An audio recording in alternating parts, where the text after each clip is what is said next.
नमस्कार विद्यार्थी मित्रांनो, तुम्हा सर्वांना मकर संक्रांतीच्या खूप खूप शुभेच्छा। आज आपण मकर संक्रांतीच्या निमित्ताने 20% डिस्काउंट जे आहे ते आपल्या सर्व कोर्सेसवर सुरू केलेलं आहे। आपण जर बघितलं तर आज 14 आणि उद्या 15 या 2 दिवसासाठी हे डिस्काउंट असणार आहे। रात्री 12 वाजेपर्यंत तुम्हाला हे डिस्काउंट आपल्या ॲप्लिकेशनवर बघायला मिळेल। कुपन कोड टाकायचे संक्रांती। मित्रांनो, आज आपण 14 जानेवारी 2026 चं करंट अफेअर्स इथं बघणार आहोत। आपण चालू घडामोडीचं वन लाइनर 2025 चं एक इयरबुक बनवलेले ते तुम्हाला ॲप्लिकेशनवर आपल्या मिळून जाईल। पहिला क्वेश्चन आहे, 83व्या गोल्डन ग्लोब अवॉर्ड्स 2026 मध्ये सर्वोत्कृष्ट अभिनेत्री ड्रामा पुरस्कार कोणी जिंकलेला आहे? तर आता बघा, हा प्रश्न महत्त्वाचा आहे आणि मी जेव्हा जेव्हा बोललो की हे प्रश्न महत्त्वाचे आहे ते परीक्षेमध्ये यापूर्वी आलेले तुम्ही बघितलं पण असेल। तर आपण जर बघितलं जेसी बकले यांना जर बघितलं 83व्या गोल्डन ग्लोब अवॉर्ड्स मध्ये सर्वोत्कृष्ट अभिनेत्रीचा पुरस्कार जो आहे तो मिळालेला आहे। हे पुरस्कार कॅलिफोर्नियामधील बेव्हर्ली हिल्टन या ठिकाणी आयोजित करण्यात आले होते। हे कितवे गोल्डन ग्लोब पुरस्कार आहे? 83वे गोल्डन ग्लोब पुरस्कार आहे। भारतीय अभिनेत्री प्रियंका चोप्रा यावर्षी गोल्डन ग्लोब पुरस्कारामध्ये ॲज अ सादरकर्ती म्हणून आपल्याला बघायला मिळालेली आहे। आता विजेते आपल्यासाठी महत्त्वाचे आहे बघा। सर्वोत्कृष्ट चित्रपट जो आहे तो हॅमलेट ठरलेला आहे ड्रामा या कॅटेगरीमध्ये। सर्वोत्कृष्ट चित्रपट जो आहे तो संगीत आणि विनोदी या कॅटेगरीमध्ये वन बॅटल आफ्टर अनदर हा ठरलेला आहे। सर्वोत्कृष्ट दिग्दर्शक पॉल थॉमस अँडरसन ठरलेले आहे वन बॅटल आफ्टर अनदर साठी। सर्वोत्कृष्ट अभिनेता आपण जर बघितलं तर ड्रामा हा वॅग्नर मोरा ठरलेला आहे द सिक्रेट एजंट यासाठी। आणि सर्वोत्कृष्ट अभिनेत्री ड्रामा ठरली आहे जेसी बकले हॅमलेट साठी। तर अशा प्रकारे आपण जर बघितलं तर हे महत्त्वाचे विजेते जे आहे ते सुद्धा बघितलेले आहे। आपण पुढे जाऊया। भारतातील पहिली national improvise एक्सप्लोसिव्ह device data management system कोणी सुरू केला आहे? तर भारतामध्ये एक असं पोर्टल बनवलं जात आहे जिथं बॉम्ब हल्ले यापूर्वी कुठं झाले, कुठं होण्याची शक्यता आहे त्याची पूर्ण डेटाबेस जो आहे तो तयार केला जात आहे। त्याला NIDMS असंही म्हणून ओळखलं जाईल, निडमस वगैरे तुम्ही काही म्हणू शकता। याचं उद्घाटन जे आहे ते अमित शहाजी यांनी केलेलं आहे। तर केंद्रीय गृहमंत्री अमित शहाजी यांनी दहशतवाद हल्ल्याच्या तपासामध्ये मदत करण्यासाठी भारतातील पहिली राष्ट्रीय IED म्हणजे इम्प्रोवाइज एक्सप्लोसिव्ह डिव्हाइस डेटा व्यवस्थापन प्रणाली जी आहे ती व्हर्च्युअल पद्धतीने लॉन्च केलेली आहे। आपण जर बघितलं तर NIDMS नॅशनल इंटिग्रेटेड बरोबर ना, नाही नॅशनल इम्प्रोवाइज एक्सप्लोसिव्ह डिव्हाइस सिस्टम जे आहे तर ते राष्ट्रीय सुरक्षा रक्षक म्हणजे नॅशनल सिक्युरिटी गार्डने विकसित केलेले एक राष्ट्रीय स्तरावरील डिजिटल प्लॅटफॉर्म आहे जिथं आपल्याला बॉम्बस्फोटाच्या घटनांचं एक केंद्रीकृत डेटाबेस जो आहे तो मिळणार आहे। आता हे भारतातील पहिली गोष्ट होती, मग सर्व भारतातील पहिल्या गोष्टी आपण बघून घेऊया। भारतातील पहिलं पूर्ण साक्षर राज्य कोणतं आहे? तर मिझोरम। भारतातील पहिला मेगावॅट स्केल हायड्रोडायनामिक पॉवर प्रकल्प कुठे सुरू करण्यात आला? नांगल हायडल कालवा पंजाब। रोलिंग बजेट स्वीकारणारं भारतातील पहिलं राज्य कोणतं बनलं? मध्य प्रदेश। भारतातील पहिलं समर्पित वन विद्यापीठ कुठे स्थापन केलं जाईल? गोरखपूर उत्तर प्रदेश। बांबू बाग थीमसह देशातील पहिलं निसर्ग थीम असलेलं विमानतळ कुठे उभारलं जाणार आहे? गुवाहाटी आसाममध्ये।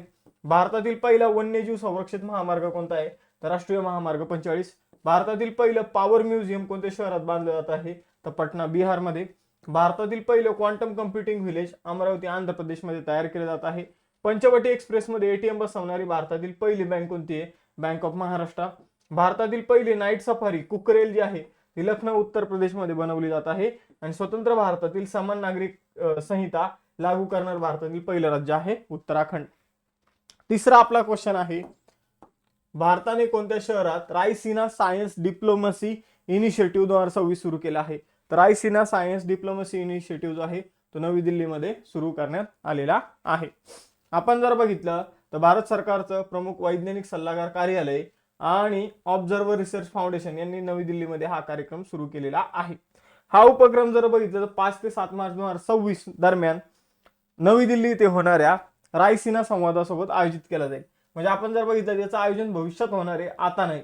रायसीना संवाद मार्च मध्ये होणार आहे, तेव्हाच हा आपल्याला जर बघितलं तर रायसीना सायन्स डिप्लोमसी इनिशिएटिव्ह जो आहे तो सुद्धा होताना दिसेल। उद्दिष्ट आहे भारताच्या परराष्ट्र धोरण आणि आंतरराष्ट्रीय संबंधाच्या केंद्रस्थानी विज्ञान आणि तंत्रज्ञान आणणे.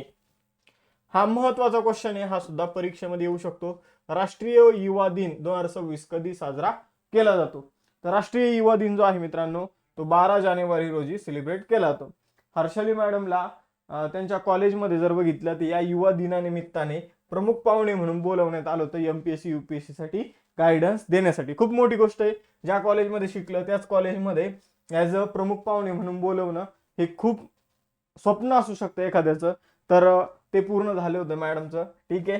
तर त्या गेल्या होत्या. मग हे लक्षात ठेवायचं की 12 जानेवारी की तुम्हाला पण उद्या तुमच्या शाळा कॉलेज किंवा तुम्ही ज्या ठिकाणी शिक्षण घेतलं त्या ठिकाणी तुम्ही सुद्धा प्रमुख पाहुणे गेले पाहिजे. आणि ते पण कशाला? तर युथ दिनाला, युवकांना मार्गदर्शन करायला. तर 12 जानेवारी जो दिवस आहे तो आपल्या लक्षात ठेवायचा आहे. स्वामी विवेकानंद यांच्या जयंतीचा दिवस असतो हा 12 जानेवारी 1863 रोजी कोलकातामध्ये स्वामी विवेकानंदांचा जन्म झाला होता. आणि आपण 1985 पासून 12 जानेवारी दिवस जो आहे तो राष्ट्रीय युवा दिन म्हणून साजरा करतो. याची थीम होती ignite the self, impact the world. पुढील प्रश्न आहे 5वा क्वेश्चन. इलेक्ट्रॉनिक्स आणि माहिती तंत्रज्ञान मंत्रालयाने कोणत्या IIT येथे परमशक्ती सुपर कम्प्युटिंग सुविधा सुरू केली आहे? तर परमशक्ती सुपर कम्प्युटिंग सुविधा जी आहे ती IIT मद्रासमध्ये सुरू करण्यात आलेली आहे. आपण जर बघितलं तर या सुविधेचं उद्घाटन जे आहे ते MEITY नावाची एक आपण जर बघितलं ऑर्गनायझेशन, गव्हर्नमेंट ऑर्गनायझेशन, गव्हर्नमेंटचं पोर्टल आहे. आपण जर बघितलं तर या ऑर्गनायझेशनचे सचिव जे आहे श्री एस कृष्णन यांनी याचं उद्घाटन केलेलं आहे. 3.1 पेंटाफ्लॉप असा याचा वेग आहे. म्हणजे प्रति सेकंद 3.1 क्वाड्रिलेटरपेक्षा जास्त गणना तो करू शकतो असा त्याचा अर्थ होतो.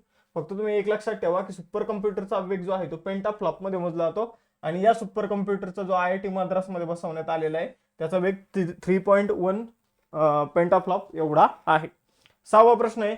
व्हेनेझुएलाच्या तेल आणि वायू व्यापारावर कारवाई करण्याच्या मोहिमेचा भाग म्हणून अमेरिकन सैन्याने कोणता रशियन ध्वजांकित तेल टँकर जप्त केला? तर त्याचं नाव आहे मेरिनेरा.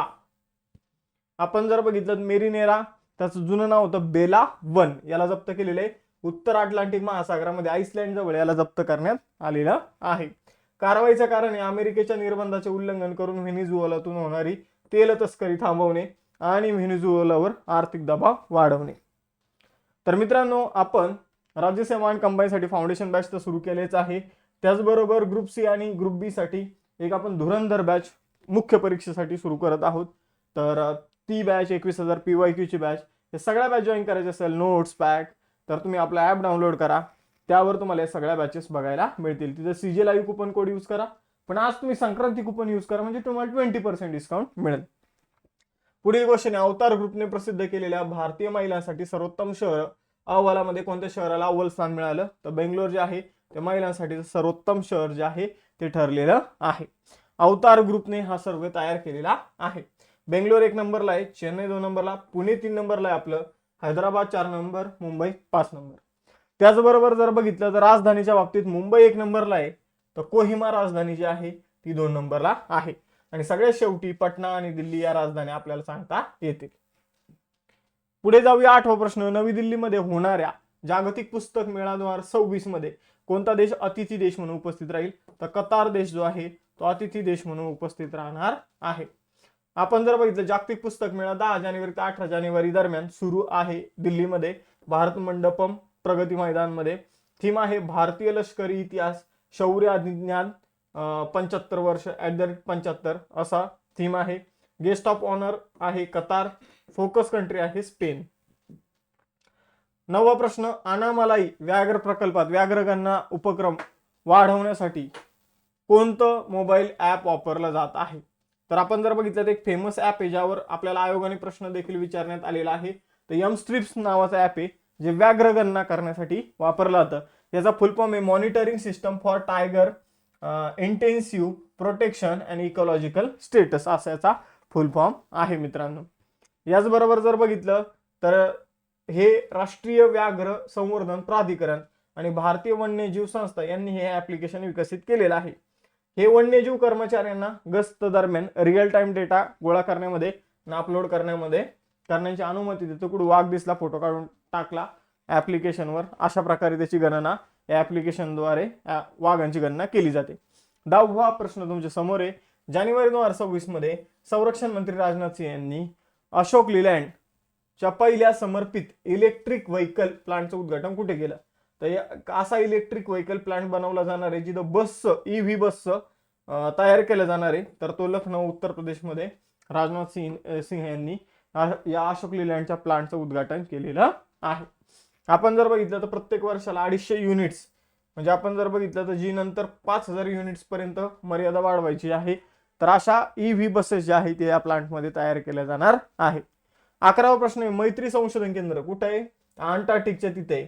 तर भारताच्या 45व्या अंटार्क्टिक मोहिमेत कोणत्या देशातील संशोधकांना समाविष्ट करण्यात आलेले आहे? तर जे मैत्री संशोधन केंद्र अंटार्क्टिकच्या तिथे आहे तिथं आपण संयुक्त अरब अमिरातचे जे काही संशोधक आहे तर त्यांना सुद्धा घेऊन जाणार आहोत, तिथला एक्सपिरियन्स करवणार आहोत.